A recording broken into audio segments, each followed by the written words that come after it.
और इसी प्रकार भाइयों और बहनों, अब वर्तमान में जो ये भक्ति का पीक टाइम है, प्राइम टाइम है, कलयुग की बिचली पीढ़ी है, सतगुरु दिन रात मेहनत कर रहे हैं। 30 वर्षों से वर्णनीय संघर्ष किया है हमें समझाने के लिए सत्संग करके। तो ये भक्ति का प्राइम टाइम है, कलयुग की बिचली पीढ़ी। और जब इस मार्ग की शुरुआत हुई सन 1994 में, जब कबीर देव ने, सतगुरु रामपाल जी ने अपने यथार्थ 13वें कबीर पंथ की शुरुआत की, उसके बाद से काल पूरी तरह से बौखला गया। इसको चिंता होने लगी कि अब मेरा भोजन मेरे मुख से निकलेगा।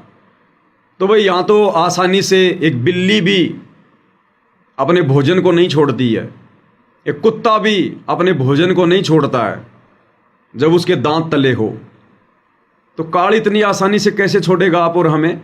वो तो हर संभव अपने भोजन को बचाएगा, प्रयास करेगा। तो काल सन 1994 से ही एक्टिव है। और जैसे जैसे ये मार्ग आगे बढ़ता गया, काल को उतनी चिंता होने लगी, उतनी फिक्र होने लगी, और हर संभव प्रयास में लगा रहा। आत्माओं को डगमग किया जाए, उनके मन में शंका पैदा की जाए, संदेह पैदा किया जाए, गुरु मर्यादा तुड़वाई जाए, गुरु वचन की अवहेलना करवाई जाए, भक्ति विधिवत ना कर पाए कोई जीव, इसके लिए उसको व्यस्त किया जाए, उसके मन में सौ शंकाएं पैदा की जाए। तो ये अपना प्रयास पूरी तरह से कर रहा है।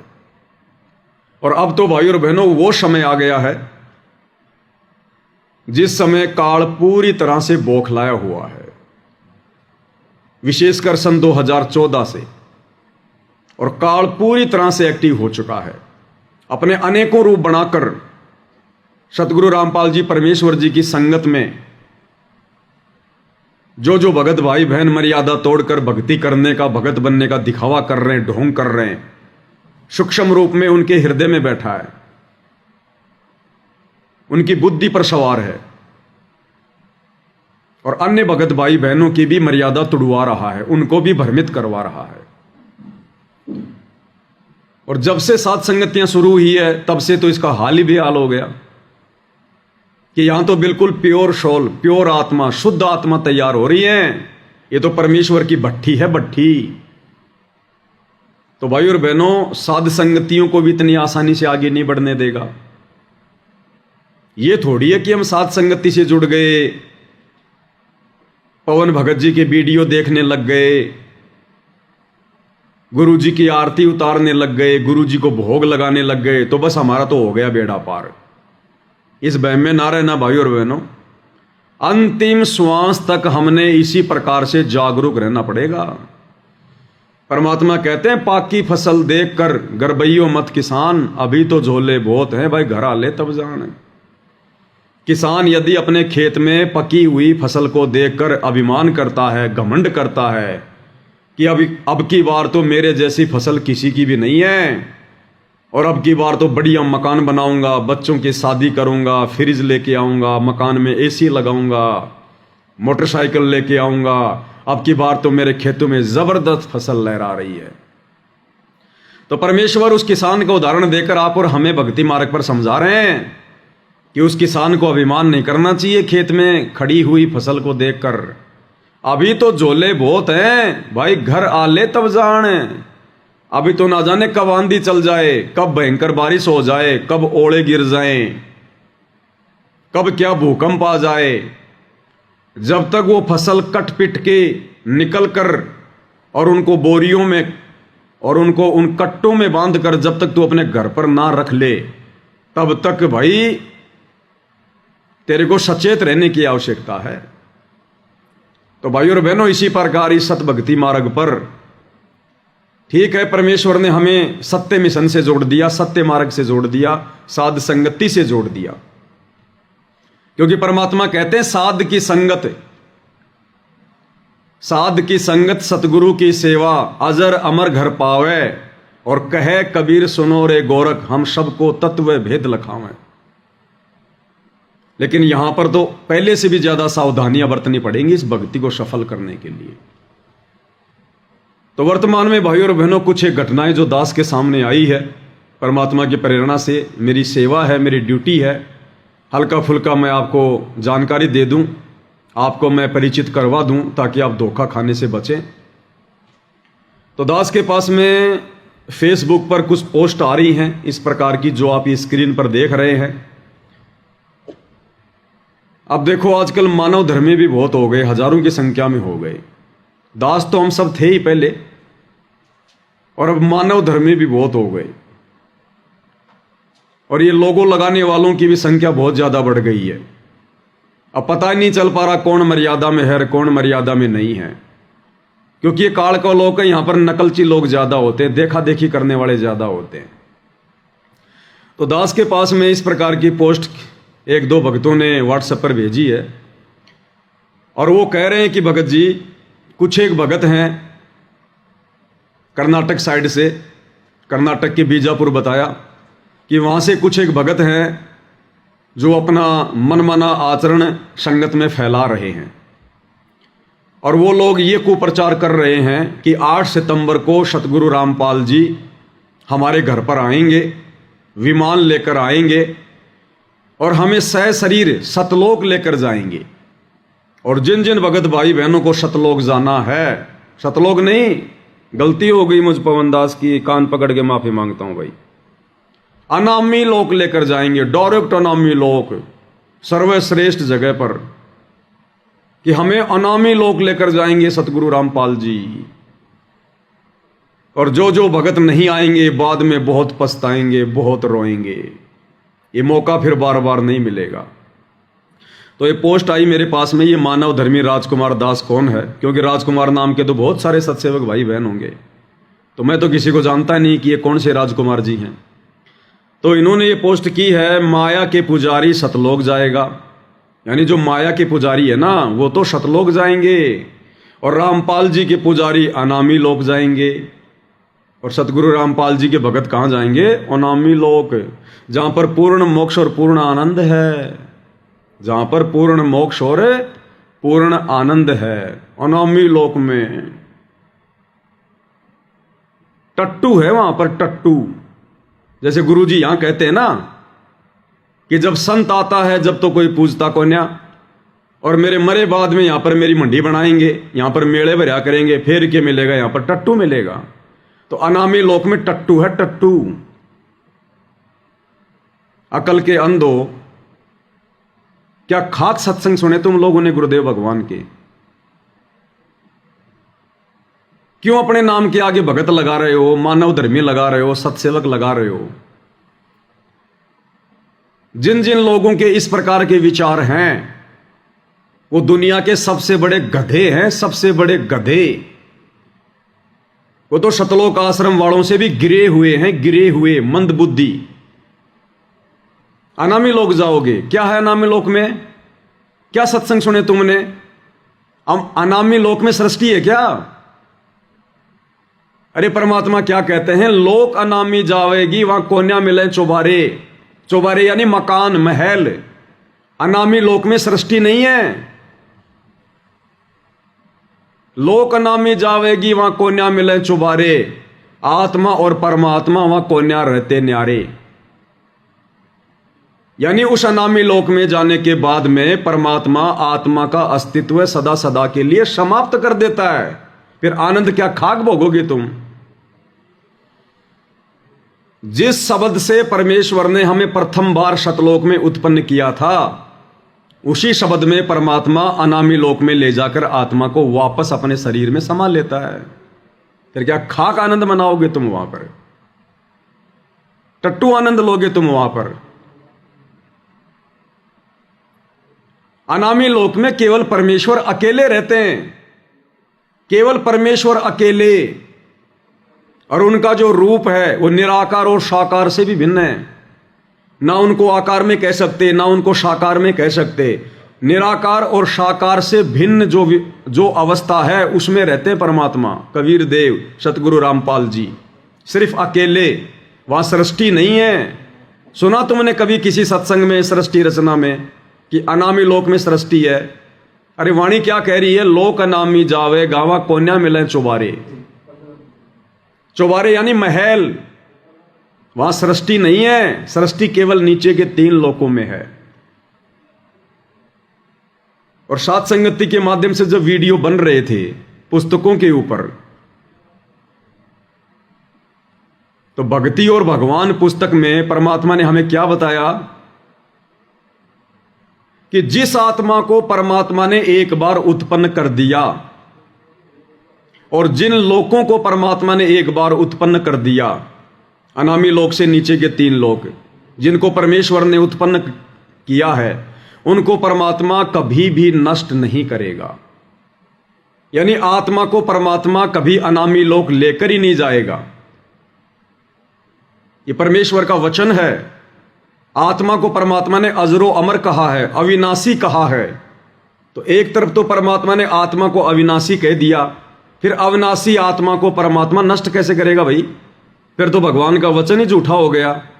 इसलिए गुरुदेव ने उस पुस्तक में बताया कि परमेश्वर ने नीचे के 4 लोकों को, यानी जो अनामी लोक है वो तो है ही है अविनाशी, और जो नीचे के 3 लोक परमात्मा ने जो और रचे,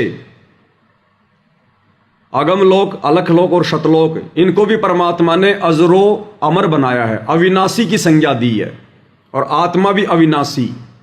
तो ये नीचे के 3 लोक यानी टोटल 4 लोक मान लो, और ये जितनी भी आत्माएं परमात्मा ने उत्पन्न की हैं, इनको परमात्मा कभी भी नष्ट नहीं करेगा, कभी भी। ये अखंड हैं।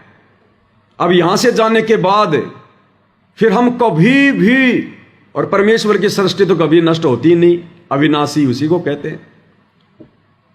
अब इस काल लोक से यदि हम चले जाते हैं हिम्मत करके, संघर्ष करके, मर्यादाओं में रहकर, तो सीढ़ी दर सीढ़ी फिर हम ऊपर चढ़ेंगे, ऊपर के 3 लोकों में। पहले शतलोक में, फिर अलख लोक में, फिर अनामी लोक में। वो लोक परमात्मा कभी भी विनाश में नहीं लेके आएगा, अखंड है वो। और जितनी भी आत्माएं हैं वो भी फिर उन लोकों में रहेंगी, वो दोबारा फिर काल की सृष्टि में भी नहीं आएंगी। क्योंकि यहां हमने कितने दुख भोगे हैं असंख्य युगों से। अब हम सुखी सुख भोगेंगे आगे, सुखी सुख। अब यहां से तो दुख भोग के जा रहे हैं, और वहां जाके परमात्मा हमारे को अनामी लोक में जाके नष्ट कर देगा, आत्मा का अस्तित्व समाप्त कर देगा। तो क्या सुख भोगा फिर हमने? फिर हमें कैसा पता चलेगा कि गुरुजी जो कहा करते थे वो सत्य है, कि ऊपर इतना सुख है, इतने ठाठ बाट हैं, आत्मा कभी मरती नहीं है, वहां कभी मृत्यु नहीं होती है। तो परमेश्वर अनामी लोक में नहीं, अनामी लोक में तो परमेश्वर स्वयं रहते हैं।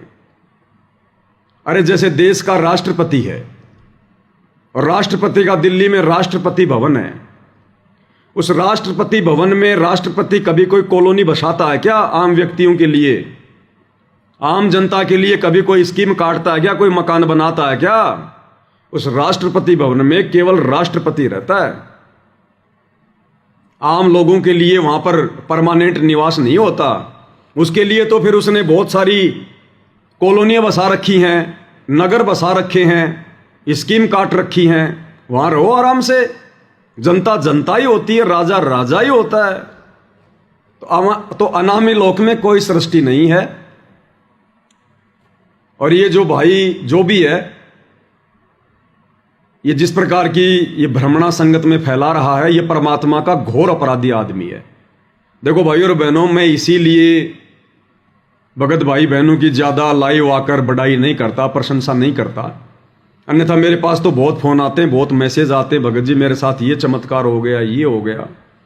इसलिए दास ज्यादातर उनका जिक्र नहीं करता है, क्योंकि भाइयों और बहनों है तो आखिर हम सब जीव, हमारे अंदर हवा बहुत जल्दी भर जाती है।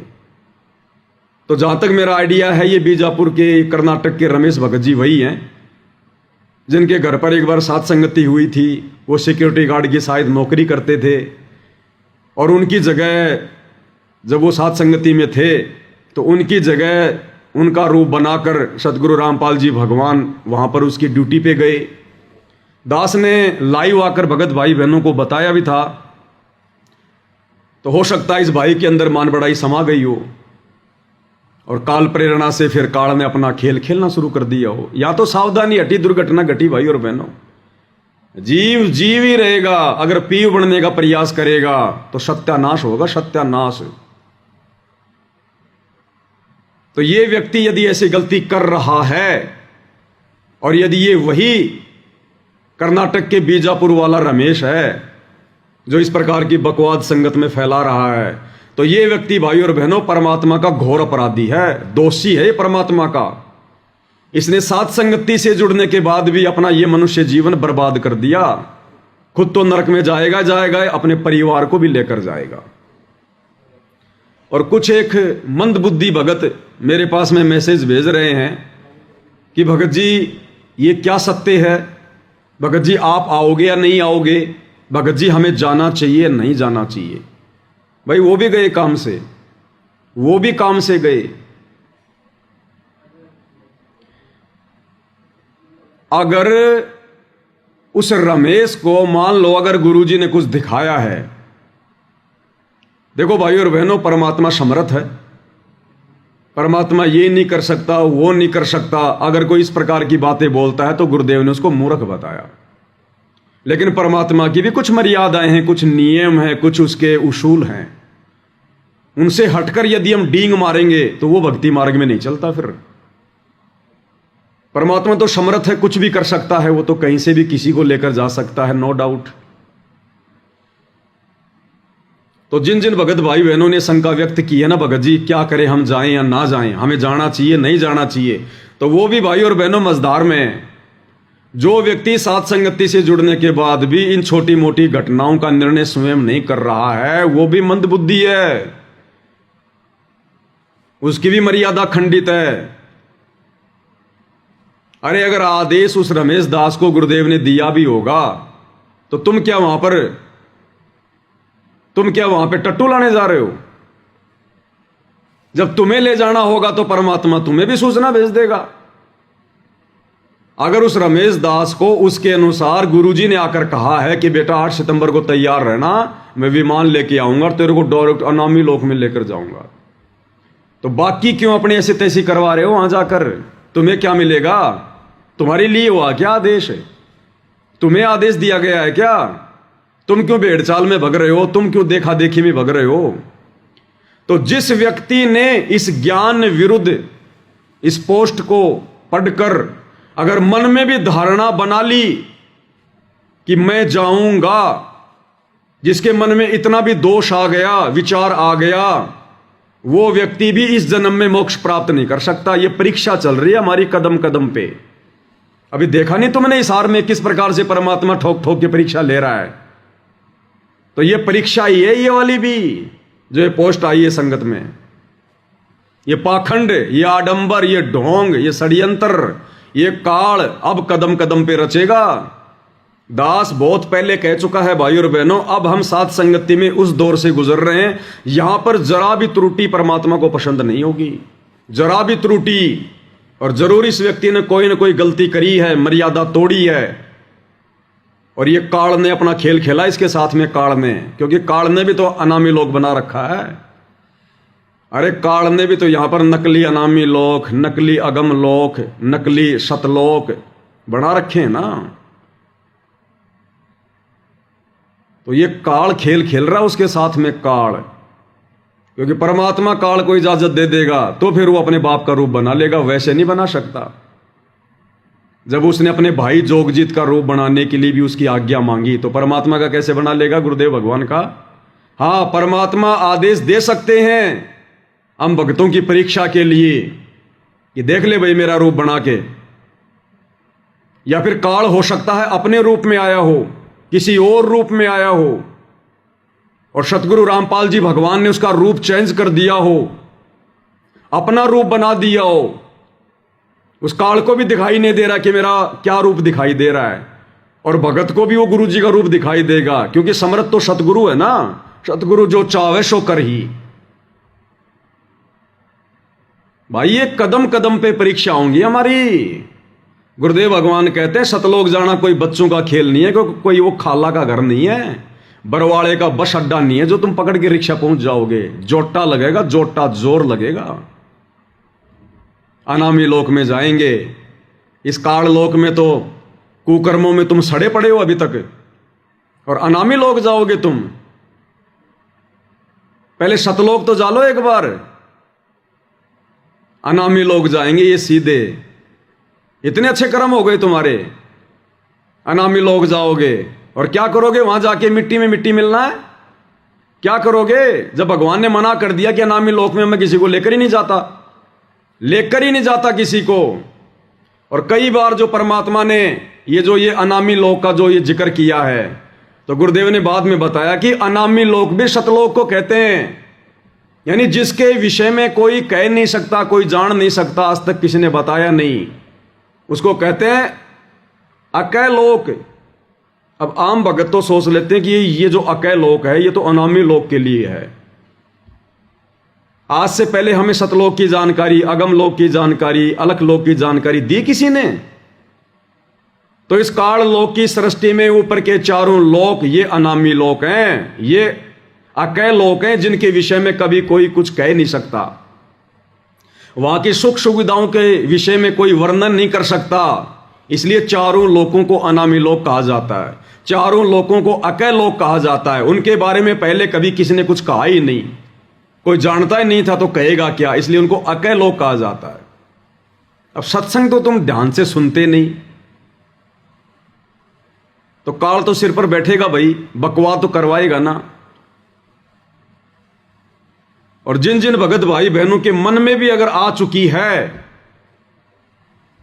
अगर मन में भी आ चुकी है कि मैं जाऊंगा, अब भले वो मेरा ये वीडियो देख के वो रुक जाए, लेकिन इस वीडियो को देखने से पहले यदि उसके मन में आ चुका है कि मैं जाऊंगा, वो इस जन्म में सतलोक नहीं जा सकता। लिख लेना भाई, किसी डायरी में नोट कर लेना, इस जन्म में वो दुष्ट आत्मा सत्सेवक होकर भी सतलोक नहीं जाएगा। चाहे कितना नाक रगड़ रगड़ की माफी मांग लेना भगवान से। इस समय हमारी इतनी सी गलती भगवान के दिल को गहरी चोट पहुंचाएगी, गहरी चोट। और जिस मूर्ख ने अपनी नादानी से अपने गुरु को दुखी कर दिया, वो कभी सतलोक जा सकता है? वो तो काल लोक में भी कभी सुख नहीं उठा सकता। वो तो 84 लाख योनियों का अधिकारी है, 84 लाख योनियों का। अरे फिर ये धोखेबाज भगवान हो गया, फिर सतगुरु रामपाल जी तो धोखेबाज हो गया। फिर जो अकेले रमेश दास को आकर कह रहा है कि तुझे सहशरीर सतलोक ले जाके जाऊंगा, बाकी भाई बहनों को बुला लो। भाई ये बाकी भाई बहनों को क्यों बुला रहा है? इसलिए तो बुला रहा होगा ना कि भाई गुरुजी ने कहा होगा भाई सबको बुला ले। तो गुरुजी को डर लग रहा है क्या सबको बताने से? अरे जब गुरुजी तुम्हें बता सकते हैं आकर, तो गुरुजी बाकी भगत भाई बहनों को नहीं बता सकते? जिन जिन को लेकर जाना होगा उनको भी तो गुरु बता सकता है ना। तुम कोई दलाल हो गुरुजी के, एजेंट हो तुम कोई गुरुजी के, जो तुम्हें कहेगा गुरु कि हां भाई सबको बुला ले। तो भाई और बहनों, ये काल इस समय सिर पर बैठकर डांस करेगा जिसकी जरा भी मर्यादा टूटी। और इस रमेश दास की अगर ये इस प्रकार की बकवादे कर रहा है तो अवश्य इसने गलती की है, इसकी मर्यादा टूटी हुई है, इसके घर में, इसके घट में काल का प्रवेश है। और ऐसी आत्माओं से भाई और बहनों दूरी बना के रखना, नहीं तो हम अपना मनुष्य जन्म बर्बाद कर देंगे। हमें तो गुरुजी ने कभी इस प्रकार की विधि नहीं बताई, 30 साल हो गई, कभी गुरुजी ने नहीं कहा कि भाई मैं ऐसे चुपके चुपके आऊंगा और उस भगत के माध्यम से फिर मैं तुम्हें संदेशा दिलाऊंगा कि आ जाओ आ जाओ, तुम्हें अनामी लोक लेकर जाऊंगा। हमें तो कभी नहीं कहा गुरुजी ने कि मैं तुम्हें अनामी लोक लेकर जाऊंगा। हमें तो केवल गुरुजी सतलोक तक की जानकारी दे रहे हैं और कह रहे हैं सबसे पहले हम यहां से सतलोक जाएंगे, सतलोक में फिर तुम्हारी इच्छा है ऊपर जाओ या ना जाओ, बाकी सतलोक में फिर तुम्हें कोई कष्ट नहीं है, कोई दिक्कत नहीं है, वहां कोई मृत्यु नहीं है, किसी चीज का अभाव नहीं है, कोई बुढ़ापा नहीं है, कोई रोग नहीं है। फिर आगे तुम्हारी मर्जी भाई, अगर आगे जाओगे तो आगे की तुम्हें भक्ति दे दी जाएगी।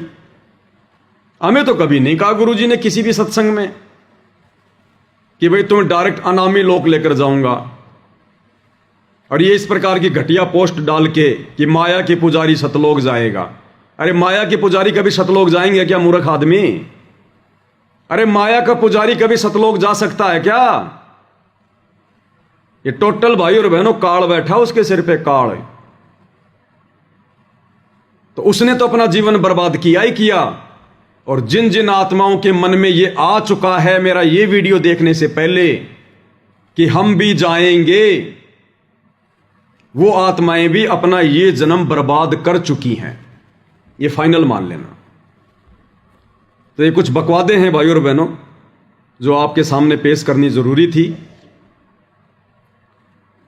और हो सकता है भाइयों और बहनों मान लो इसको परमात्मा उस दिन आकर ले भी जाएं, लेकिन आप और हमने फिर भी इस प्रकार की बकवादों में नहीं पड़ना है। जब तक गुरुजी हमसे आकर कोई बात ना कहें, जब तक हमें आकर कोई आदेश ना दें, और जब तक हम उनके द्वारा बताई गई विधि अनुसार ये कन्फर्म नहीं कर लें कि ये मेरा गुरु है या फिर मेरा गुरु मेरी परीक्षा ले रहा है या मेरे गुरु ने अपना रूप इस काल को दे दिया मेरी परीक्षा के लिए, जब तक ये कन्फर्म ना हो जाए तब तक भाइयों और बहनों हमने केवल उसी विधि से सतलोक जाने की तैयारी करनी है जो विधि गुरुदेव ने पिछले 30 वर्षों से अपने सत्संगों में बताई है। केवल उसी विधि से। ये काल का लोक है, ये छोड़ेगा नहीं। अंत समय में भी मर्यादा तुड़वा देगा किसी न किसी बहाने, किसी न पॉइंट पर मन में शंका पैदा कर देगा। इसलिए परमात्मा कहते हैं यो गुरु ज्ञान विज्ञान वाणी जीवित ही जग में मरो, यानी संसार की तरफ से जीवित मर जाओ। संसार किसका? काल का। ना हमने कोई काल की बातों पे ध्यान देना, ना हमने काल के पुजारियों की बातों पे ध्यान देना। अपने सतगुरु के प्रत्येक वचन को सत्य मानकर आगे बढ़ना है भक्ति मार्ग पर।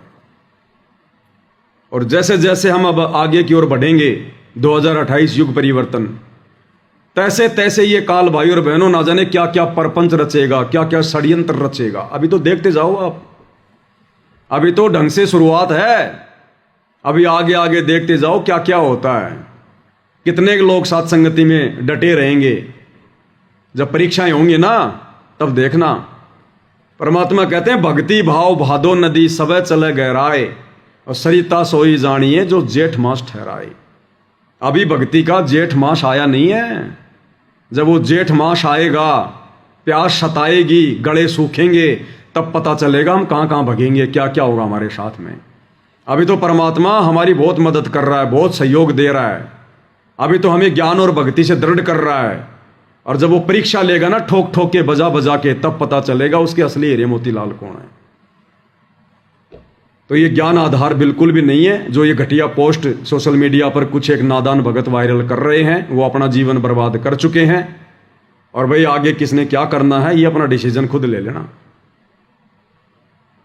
हमेशा तुम्हें भगत भाई बहन नहीं समझाएंगे। अगर तुम यहां पर भी डगमग हो रहे हो और जब ये स्थूल शरीर छोड़कर त्रिकुटी की यात्रा करोगे, तुम क्या खाक जाओगे तुम त्रिकुटी पर। 14 करोड़ तो छोड़ो, तुम्हें एक भी यम का दूध दिखाई दे गया तुम्हारी टट्टी पेशाब निकल जाएगी। अगर तुम्हारी यही अगर तुम्हारी अज्ञानता रही तो।